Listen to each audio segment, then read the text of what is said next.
Good morning, children. Today, 9th class, our Earth. Continuation. Let's put page number 3.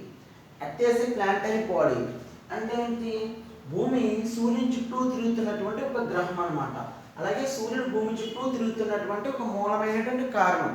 చూడండి, like all planets in solar system, the earth rotates on its own axis and goes around the sun in a definite orbit. అంటే ఏంటి?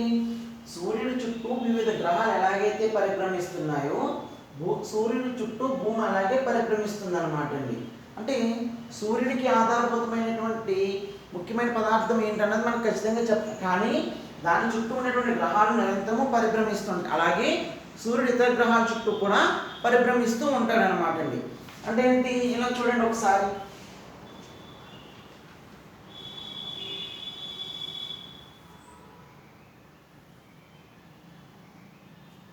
ఇది earth కదండి, ఈ మధ్యలో ఉన్నటువంటిది sun అన్నమాట. అంటే ఇది వృత్తాకార కక్ష అన్నమాట అండి. అర్థమైంది కదా? అంటే సూర్యుని చుట్టూ భూమి తిరుగుతూ ఉంది. ఎటు నుంచి ఎటు? వెస్ట్ టు ఈస్ట్ సైడ్ అనమాట అండి. రొటేట్ అవుతూ ఉంటుంది ఇలాగనమాట అండి. ఇది వెస్ట్, ఇలాగా ఈస్ట్ సైడ్కి రొటేట్ అవుతుంది. అందువల్ల మనకి సన్ రైజెస్ అనేది ఈస్ట్ సైడ్ అనేది జరుగుతూ ఉంటుంది అనమాట అండి. అంటే వెస్ట్ నుంచి ఈస్ట్ రొటేట్ అవ్వడం వల్ల మనకి డే నైట్స్ అనేవి ఏర్పడడం జరుగుతుంది అనమాట అండి. అలాగే the orbit is the path of the earth around the sun.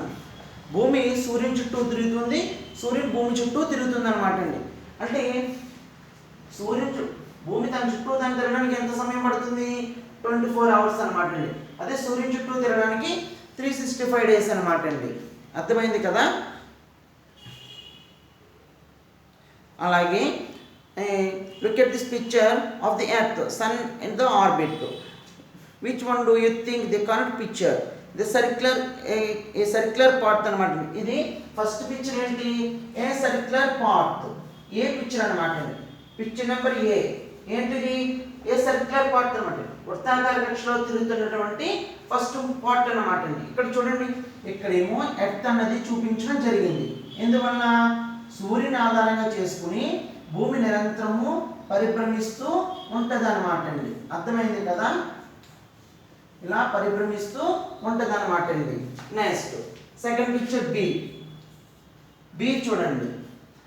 And ఆల్వేటెడ్ old part అంటే దీర్ఘవృత్తాకార కక్షలో ఉన్నటువంటి భూమి అనమాట అండి.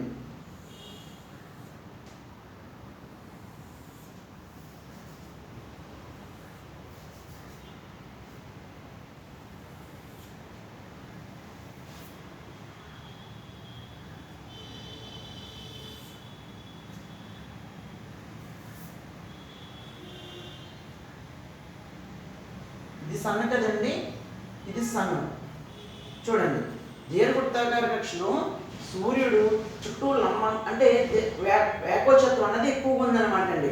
ఇది నార్త్ పోలు, ఇది సౌత్ పోలు, ఈస్ట్ వెస్ట్. అంటే ఏంటి? సూర్యుడు భూమి చుట్టూ తిరుగుతుండడం వల్ల మనకి సీజన్స్ అన్నవి ఏర్పడడం జరిగిందండి. సీజన్స్ అన్నవి క్రియేట్ అవ్వడం జరుగుతుంటుంది. అంటే ఏంటి? సూర్యుడి నుంచి దూరంగా వెళుతున్న కొద్దీ సూర్యుని యొక్క కిరణాలు ఏటవాలుగా పడుతూ ఉంటాయి. అలాగే దగ్గరికి వెళ్తున్న కొద్దీ ఇక్కడ సూర్యుని యొక్క కిరణాలు తక్కువ స్థాయిలో ఉంటాయని చెప్పడం జరుగుతూ ఉందన్నమాట అండి. Actually the earth orbits nearly circular. The difference between earth the fastest point. చూడండి, అంటే సూర్యుడి చుట్టూ భూమి తిరుగుతుంది, భూమి చుట్టూ సూర్యుడు తిరుగుతున్నాడు. కానీ అంటే ఎర్త్కి సన్కి మధ్యన డిస్టెన్స్ ఎంత ఉంది? ఎర్త్ టు సన్ అనమాట అండి. How many kilometer distance earth to sun? అంటే ఏంటి? సూర్యుడికి భూమి దగ్గరకు ఉండడం వల్ల ఎన్ని కిలోమీటర్స్ ఉందని చెప్తున్నారు? 147 మిలియన్ కిలోమీటర్స్ అనమాట అండి. మిలియన్ కిలోమీటర్స్ అంటే భూమి సూర్యుడి దగ్గరికి వెళ్తున్న కొద్ది 147 మిలియన్ కిలోమీటర్స్. అదే సూర్యుడి నుంచి అంటే భూమి నుంచి సూర్యుడు దూరంగా జరుగుతున్న కొద్ది ఎన్నో కిలోమీటర్స్ ఉన్నాయని చెప్తున్నాడు? 152 మిలియన్ కిలోమీటర్స్ అనమాట అండి. అంటే ఈ రెండింటిని డివైడ్ చేస్తే ఎంత వస్తుందండి? అప్రాక్సిమేట్లీ 149 మిలియన్ కిలోమీటర్స్ అనమాట అండి. 149 మిలియన్ కిలోమీటర్స్ అంటే అంత లాంగ్ డిస్టెన్స్ అనేది ఉందన్నమాట అండి. ఎక్కడి నుంచి ఎక్కడికి? భూమి నుంచి సూర్యుడి మధ్య దూరం ఎంత అండి? 152 మిలియన్ కిలోమీటర్స్. అంటే భూమి నుంచి సూర్యుడు దూరంగా జరుగుతున్న కోల్ది. అది దగ్గరికి వచ్చినప్పుడు ఎంత అండి? 147. దూరం వెళ్తున్నప్పుడు ఎంత? 152. అంటే దీని రెండు అప్రాక్సిమేట్ చేస్తే 149 కిలోమీటర్స్ అనేది ఉండడం జరిగింది అనమాట అండి. అంటే సూర్యుడిలో ఉన్నటువంటి అంటే ఆ శక్తి గల ఆ సూర్యుడి నుంచి వచ్చేటువంటి వెలుగుకు కారణమైనటువంటి హీలియం అనే వాయువు అన్నది వేల కోట్ల సంవత్సరం నుంచి ప్రసరిస్తమై ఉండి మనకి సూర్యకిరణాలు అనేది రావడం జరుగుతూ ఉందన్నమాట అండి. అలాగే earth travels around the sun at speed 1,07,200 kilometers per hour. అంటే ఏంటి? సూర్యుని చుట్టూ భూమి ఇలా చూడండి, ఇది సూర్యుడి కదా, భూమి ఎన్ని కిలోమీటర్ల స్పీడ్ చేస్తుంది? గంటకి 1,07,200 కిలోమీటర్స్ పర్ అవర్తో ట్రావెల్ చేస్తుంది అనమాట అండి. కానీ ఇది మనకి కంటికి కనబడదు. అంటే మనం నుంచున్న చోట నుంచున్నట్టుగా ఉంటాం, కానీ అది ప్లానెట్ అనేది నిరంతరం జరుగుతున్నటువంటి ఒక ప్రక్రియ అన్నమాట. At this speed that takes 365 days 1/4 days to complete one revolution. అంటే భూమి సూర్యుని చుట్టూ తిరగడానికి ఎన్ని రోజులు పడుతుంది? 365 1/4 అనమాట అండి. అంటే 1/4 అనేది ఎవ్రీ 4 years ఒకసారి కలుపుకుంటే 1 లీప్ ఇయర్ వస్తుంది అనమాట అండి. ఒక లీప్ ఇయర్ కింద దీన్ని చూపించడం జరిగింది అనమాట అండి. Okay, we call this a year. You have studied in class. మీరు ఆల్రెడీ కింద తరగతిలో చదువుకున్నటువంటి సూర్యుడు దాని యొక్క శక్తి కేంద్రాల గురించి తెలుసుకున్నారనమాట అండి. చూడండి కింద the word earth, the Greek word earth meaning ground, soil, dry land. అంటే ఏంటి? ఈ భూమి అంటే ఎర్త్ అనే వర్డ్ ఏ లాంగ్వేజ్ నుంచి తీసుకోవడం జరిగింది? Latin word. Latin Greek word Greek word నుంచి తీసుకోవడం జరిగింది. గ్రీక్ వర్డ్లో ద మీనింగ్ ఏంటి? ఈఓఆర్టీహెచ్ఈ ఎతో అంటే ఏంటి? ఇదే స్థిరమైనటువంటి పదార్థం అని అర్థం అనమాట అండి. దీనికి సబ్ నేమ్స్ అంటే ఏంటి? ఇక్కడ చూడండి, ground, soil, dry land. Dictionary online. Indian languages multiple words earth. Sanskrit terms అంటే ఏంటి? మన సంస్కృతిలో ఉన్నటువంటి భూమికి గల వివిధ పదాలు ఏంటి? చూడండి, earth Sanskrit terms include bhumi, prithvi, dharani, avani etcetera. Many Indian languages use variation of these Sanskrit words. అంటే ఏంటి? ఒక పదానికి సంస్కృతంలో వివిధ రకాల అర్థాలు అనేది చెప్పడం జరుగుతూ ఉందన్నమాట అండి. Next page number 4, the elevation of the earth.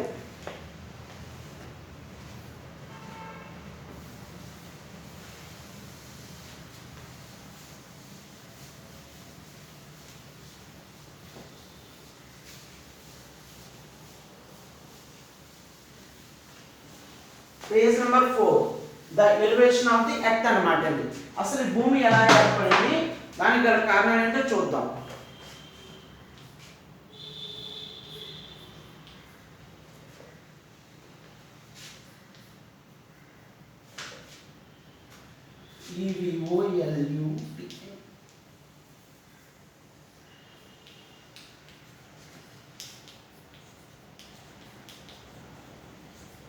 Elevation of the earth అన్నమాట అండి.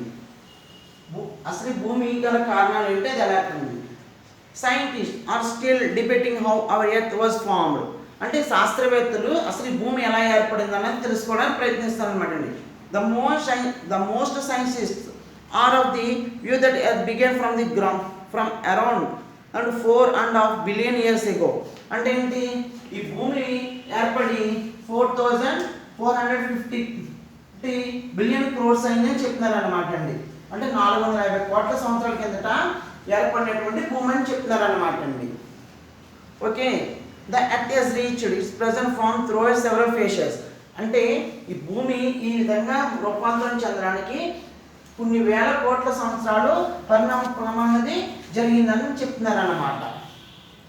ఎందువల్ల ఒకప్పుడు ఈ అంటే ఎర్త్ అనేది చాలా హాట్ టెంపరేచర్ కలిగి ఉండేది అనమాట అండి. ఎందువల్ల అప్పుడు ఉన్నటువంటి ఈ సోలార్ సిస్టంలో ఉన్నటువంటి ఆస్ట్రాయిడ్స్ అన్నవి ఎర్త్ని క్రాష్ చేయడం వల్ల ఇది మండుతున్నటువంటి ఒక కొలిమిలాగా ఉండేది అనమాట అండి. అంటే ఐరన్ని మనం కరిగించి మెల్ట్ చేయడానికి ఎంత అయితే ఫారెన్హీట్ టెంపరేచర్ కలిగి ఉంటామో అంత టెంపరేచర్తో కలిగి ఉండేది అనమాట అండి. అర్థమైంది కదండి? Okay. It begins all ball of the sudden dust and clouds has passed through the molten stores. అంటే ఏంటి? ఈ భూమి ఏర్పడినప్పుడు దుమ్మి, ధూళి, పొగ వివిధ రకాల కారకాలతో కలిసి ఉండేదన్నమాట అండి. At the time of the earth was very hot, was consistently the brown and massive rocks and the materials from the space. అంటే ఏంటి? ఈ ఆకాశంలో ఉన్నటువంటి వివిధ గ్రహ శకలాలు అనేవి నిరంతరము భూమిపైన పడడం వల్ల ఇవి చాలా విపరీతమైనటువంటి వేడిని కలిగి ఉండేది అనమాట అండి. ఏది? ఎర్త్ అనమాట అండి. ఎర్త్ చాలా హాట్ టెంపరేచర్తో కలిగి ఉండేది. There are no animals, there are no livings. అక్కడ ఎవరు నివసించడానికి అవకాశం ఉండేది కాదు. There is no trees, no animals, no living అనమాట అండి. Okay. In this way the size of the earth grow. ఈ ఎర్త్ అనేది చాలా కొద్ది స్థాయిలో ఉండేది. The earth was so hot that is molten at the liquid form. ఇది ఎలా ఉండేది? ఒక కదులుతున్నటువంటి పాదరసం వల్లే ఉండేది అనమాట అండి. ఇలాగా అంటే మనం ఎప్పుడైనా వాటర్ పట్టుకెళ్తున్నప్పుడు అది చేతిలోంచి ఫెల్ట్ డౌన్ పడిపోయింది అనుకోండి, వాటర్ ఎలా పారుతుంటుందో ఈ ఎర్త్ మీద ఉన్నటువంటి ద్రవాలు అనేవి అలాగా పారుతూ ఉండేవని చెప్తున్నారన్నమాట అండి. చూడండి, if you boil think the soap containing many substance, okay, you may observe that heavier particles tend to go to the bottom and lighter particles come to the top. అంటే ఏంటి? అంటే మనం ఎప్పుడైనా ఇంట్లో చారు కానీ అలాంటి కాసులో ఏం చేస్తారు అంటే బరువైన పదార్థాలన్నీ కిందకి వెళుతుంటే తేలికైన పదార్థాలు పైకి తేలుతూ ఉంటాయి అన్నమాట అండి. అంటే అందులో ఉన్నటువంటి వెజిటేబుల్స్ అన్నీ కిందకి వెళ్తుంటే లీవ్స్ అన్నవి పైకి వస్తుంటాయి అన్నమాట అండి. అలాగనమాట. అంటే తేలికైన పదార్థాలన్నీ భూమిపైకి చేరి బరువైన పదార్థాలు భూమి లోపలికి వెళ్ళిపోయి అని చెప్తున్నాడు అన్నమాట.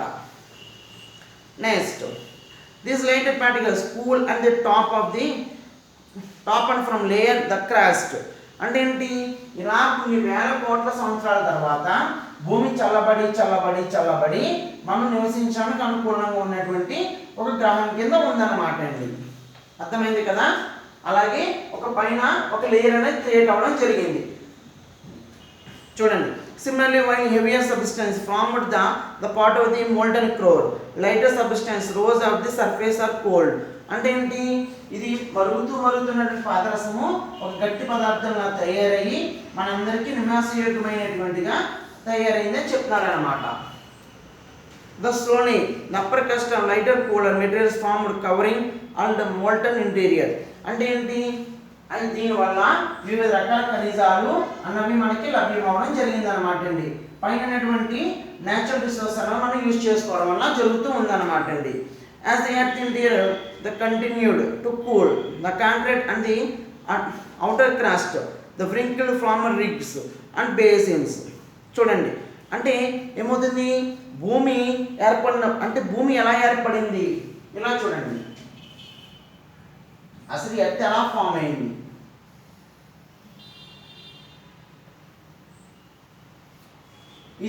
ఇదంతా ఒక ఎర్త్ అనుకోండి, ఇదంతా ఒక యూనివర్స్ అనుకోండి. అంటే ఈ మధ్యలో ఉన్నటువంటిదంతా ల్యాండ్. అర్థమైంది కదండి? ఇదంతా ఓషన్ అనమాట. అర్థమైంది కదండి? ఇది గుర్తుపెట్టుకోండి, చెప్తాను. చూడండి, అంటే ఏంటి? అప్పుడు ఏమైంది? మౌంటైన్స్ అంటే ఎత్తైన పర్వతాలు, లోతైన అగాధాలు అనేవి ఏర్పడడం జరిగింది అనమాట అండి. అంటే లోతైన అగాధాలు ఏం క్రియేట్ అయింది? ఓషన్స్ క్రియేట్ అయింది. హైయెస్ట్ మౌంటైన్స్ అనేవి ఫామ్ అవ్వడం జరిగింది అనమాట అండి. Atmosphere of the earth consists of different kinds of gases including water vapor. అంటే ఏంటి? ఈ వాతావరణం వివిధ రకాల వాయువుల యొక్క కలయిక వల్ల మనకి వాటర్ వేపర్ అనేది జరుగుతూ ఉంటుంది అనమాట. అంటే సూర్యరశ్మి ద్వారా వాటర్ వేపరింగ్ అనేది జరుగుతూ ఉండి క్లౌడ్స్ కింద ఫామ్ అయ్యి రైనీ సీజన్ అనేది క్రియేట్ అవుతూ ఉంటుంది అనమాట అండి. అలాగా ఫార్మేషన్ అనేది జరుగుతుంది అనమాట అండి. The most of the gases were such life we know it today would not have survived on it. అంటే ఏంటి, కొన్ని గ్యాసెస్ మనకి చాలా విషపూరితమైనట్టుగా కలిగి ఉంటాయని చెప్తున్నాను అనమాట. అసలు అనుకూలంగా ఉండడానికి కూడా అవకాశం లేదు. They didn't have oxygen which necessary for us. అంటే ఏంటి, ఆ రోజుల్లో అంటే ఎర్త్ బాగా మండుతున్నటువంటి సమయంలో నో ఆక్సిజన్ అనమాట అండి. ఆక్సిజన్ అన్నది ఉండేది కాదు. హీలియము, నైట్రోజన్, కార్బన్ డైఆక్సైడ్ అనేవి ఎక్కువగా ఉండేటువంటి గ్యాసెస్ అనమాట అండి. వాటి ద్వారా దానివల్ల ఎటువంటి యూజెస్ ఉండేది కాదు. Okay, it took a long time for the air we breathe the develop. అలా కాలానుగుణంగా మార్పులు చెందడం వల్ల అని రాను అంటే ఆ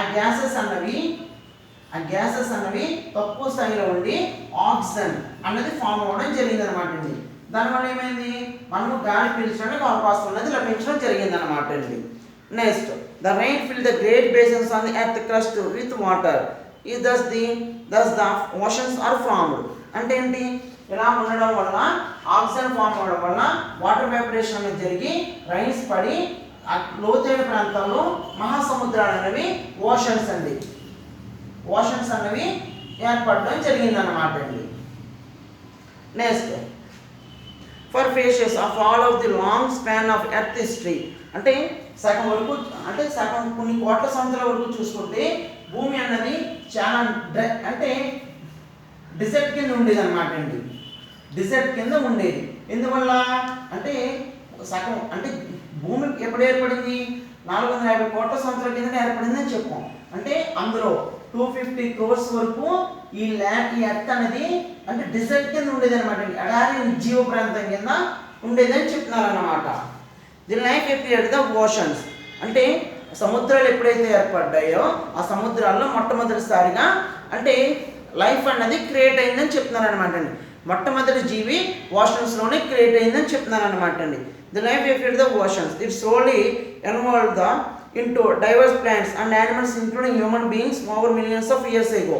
అంటే ఏంటి, సముద్రాల్లో పుట్టినటువంటి జీవి ఏదైతే ఉందో అది ఏదైనా అవ్వచ్చు, బ్యాక్టీరియా అవ్వచ్చు, ప్రోటోజా అవ్వచ్చు, అలాంటివి. దాని తర్వాత రాను మనిషి రూపాంతరం చెంది జంతువులు, మొక్కలు ఇవన్నీ ఏర్పడడం జరిగిందనమాట అండి. Thank you.